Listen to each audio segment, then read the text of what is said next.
Question for this week is, my grandfather passed on about 2 years ago. I still can't get over his death. How can I cope with this separation?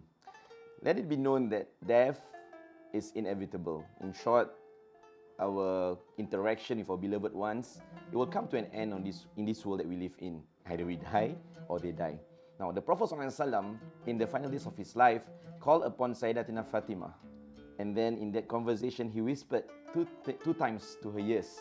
The first whisper to her ears got her crying. And the second time, she laughed.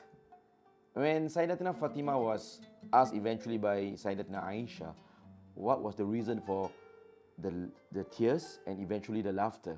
And the first whisper was apparently to tell Saidatina Fatimah that the Prophet was not going to recover from this illness, means that he's going to die.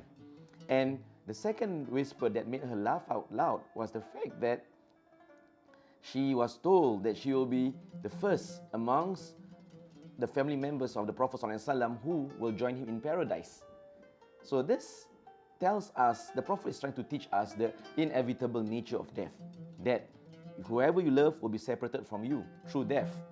But the Prophet is giving us hope that if we believe so much in the goodness of the person that we love, and we are prepared to work towards goodness ourselves, then we will be reunited with them eternally in the hereafter.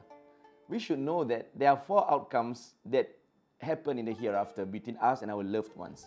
One is that we and our beloved ones are united in paradise. That is the hope that we want to work towards. The second one is that we enter paradise and then we find out that our beloved ones are not there. That is a despairing thought.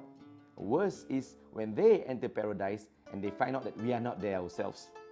And lastly, if we find ourselves together, but we are both not in paradise. So the only ideal outcome we should work towards is to work towards an ending whereby we get separated temporarily in this world, but we get reunited for good in the hereafter in paradise. So do not despair about the death of your grandfather.